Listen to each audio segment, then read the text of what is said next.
ఇప్పుడు ప్రపంచంలో జనాభా 750 కోట్ల మంది ఉన్నారు. ఒకవేళ ఒక బాబు కానీ పాప కానీ ఈ క్షణాన పుట్టిన 100 సంవత్సరాల తర్వాత ఆ బాబు కూడా చచ్చిపోతాడు. అంటే రానున్నటువంటి 100 సంవత్సరాల్లో 750 కోట్ల మంది ఖచ్చితంగా చచ్చిపోతారు. ఒకవేళ దాన్ని సగట్లో తీసుకుంటే ప్రతి సంవత్సరం 7,50,00,000 మంది చచ్చిపోతారు. అంటే ప్రతి నెల 60 లక్షల మంది చచ్చిపోతారు. అంటే ప్రతి గంట 2 లక్షల మంది చచ్చిపోతారు.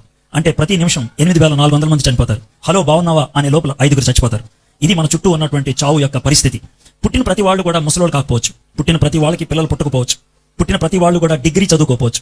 పుట్టిన ప్రతి వాళ్ళు పెళ్లి చేసుకోపోవచ్చు. పుట్టిన ప్రతి వాళ్ళు యవ్వనస్తులు కాకపోవచ్చు. పుట్టిన ప్రతి వాళ్ళు నడవలేకపోవచ్చు. పుట్టిన ప్రతి వాళ్ళు మాట్లాడలేకపోవచ్చు. కానీ పుట్టిన ప్రతి వాడు చావాల్సిందే. నాకు చావు రాదు అని అనగలిగేది ఈ ప్రపంచంలో ఒకడే, పిచ్చోడు. అది మీరు కాదని నాకు తెలుసు. చావు చాలా ఖచ్చితమైంది. చావు ఎప్పుడు వస్తుందో ఎవరికీ తెలియదు.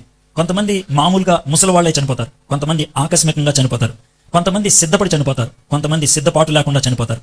చావు అనేది ఖచ్చితం. చావు ఒకవేళ జీవితానికి అంతం అయినట్లయితే చాలా తెలివిగా ఆలోచించండి. కష్టపడి బ్రతకాల్సిన అవసరం లేదు. చచ్చిపోతే బాగుంటుంది. కానీ దాంతోనే అర్థమవుతుంది చావు జీవితానికి అంతం కాదని, చావు తర్వాత ఏదో ఉందని.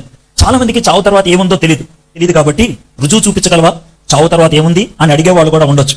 ఇక్కడ కూర్చున్నటువంటి మీలో కొంతమంది నాస్తిక ఆలోచనలో ఉండొచ్చు. ఎవడు చూసొచ్చాడు చావు తర్వాత జీవితం అని అనేవాళ్ళు కూడా ఉండొచ్చు. యేసు ప్రభువారు చావు తర్వాత జీవితం ఉన్నది అనే విషయాన్ని చాలా స్పష్టంగా చెప్పాడు. ఆయన ఎంత స్పష్టంగా చెప్పాడంటే, ఒకవేళ ఈ లోకంలో జీవించేటప్పుడు నీకు కుడి చెయ్యి అడ్డుగా ఉంటే కుడి చెయ్యి నరికేసేయి. చెయ్యి లేకుండా పరలోకంలోకి వెళ్ళటం బెటరు. కాళ్ళు చేతులు ఉంచుకొని నరకంకి వెళ్ళే కంటే. యేసు ప్రభువారు నరకం గురించి అంత స్పష్టంగా ఆయన మాట్లాడాడు. నరకం గురించి బైబిల్లో 162 సార్లు చెప్పారు. 162 సార్లు. అందుట్లో 73 సార్లు యేసు ప్రభు మాట్లాడారు నరకం గురించి.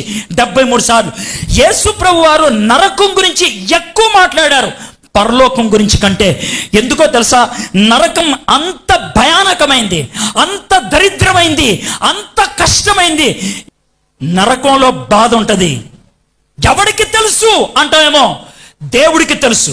అందుకే ఆయన చెప్తున్నాడు, హలో నీకు తెలియదేమో, నేను చెప్తున్నా అక్కడ ఎలా ఉంటుందో. బాధ ఉంటుంది అక్కడ.